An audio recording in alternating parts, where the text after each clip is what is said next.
Thank you, Mr. Chairman.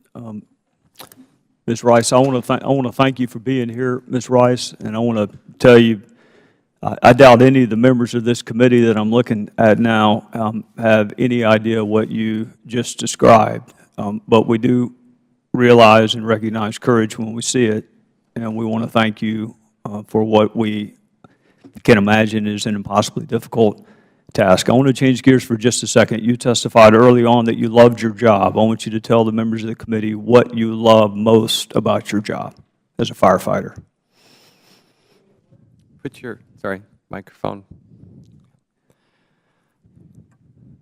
Being in the woods, protecting the forest, fighting fire. And you've done it for how long? Over 20 years. All right. To the extent you feel comfortable, can you tell the members of the committee what harassment/abuse you experienced? From the perpetrator or just in general? From the perpetrator.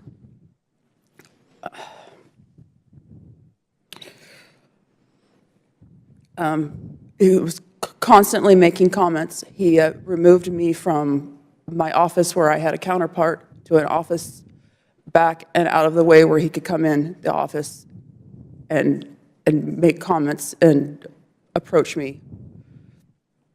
He has, the reason I filed was because I was in his office and we were having an argument and he had taken a letter opener and poked my breast, both breasts, with a smile on his face in this arrogant way, like he could get away with it. And I just stood there in shock. He has cornered me in the bathroom. He has lifted my shirt up. He has stalked me. I would wait till everybody would leave so I could pull in because I work in the field, and he would be waiting for me. He called me constantly. He interfered with everything. He stalked me. Ms. Lago, Ms. Rice testified that the details of her complaint were made public. Why would that possibly happen? Well, it is not permitted. It's the first time that I've heard the details were made public. Per our protocol, only people involved in the investigation. Listen, I don't want to be rude, but I really don't give a damn about protocol. Do you doubt what Ms. Rice just testified to, that the details of her accusations and allegations were made public? Well, I'm just saying I never heard that before now. I'm just So do you doubt it, is my question. Not whether or not you've heard it, do you doubt it? No, I don't doubt it. Okay. Well, if it's against protocol, as you say, and you don't doubt that it happened, what have you done about it? I just heard it. I just heard about it. What are you going to do about it? I'm going to ask what happened following her investigation, who knew about it, and why. Well, if memory serves, her perpetrator was allowed to retire. Is that correct? Had you heard that before today? Yes. Okay, why? Why was he allowed to retire? When someone's proposed for removal, they have a right to either retire or resign. So what consequences would there be for his misconduct if he was allowed to retire? There could be legal action.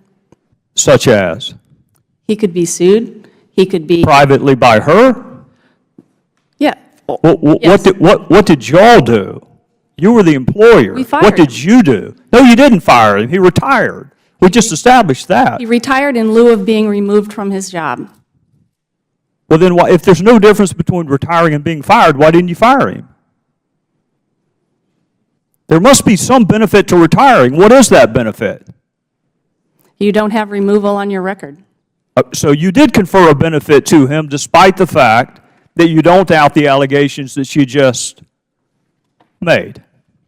We don't have an alternative to fire someone and not offer them retirement. Well, I just heard the most glowing account of all of the improvements that have been made over the past 8 years. And you mean to tell me that someone can engage in the conduct that Ms. Rice just described and avoid all consequence whatsoever?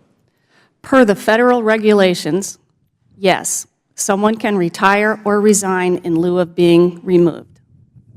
Ms. Rice, how long was the investigation ongoing? At least 6 months. You testified that you were forced to give multiple accounts of your harassment/abuse. Correct. That would be the antithesis to best practices for sex assault victims. So, Ms. Lago, why would victims of sexual harassment or assault be forced to give multiple testimonies or accounts?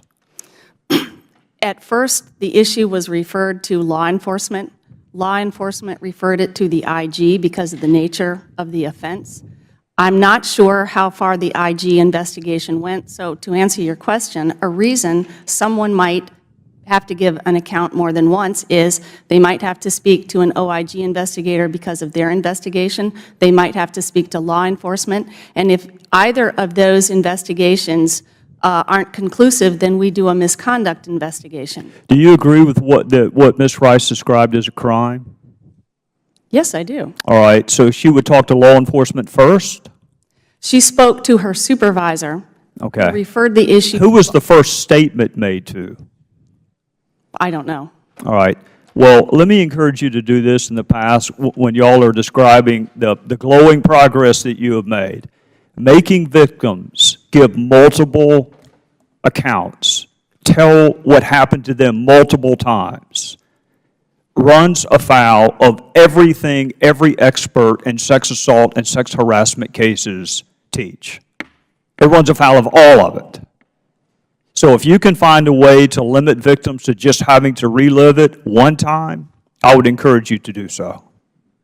And if you can share the regulations that allow someone to commit the conduct that she just described to be conferred the benefit of retirement as opposed to removal, if you could share those regulations with the chairman and the ranking member, I would be most grateful to you. I will do that. Thank you.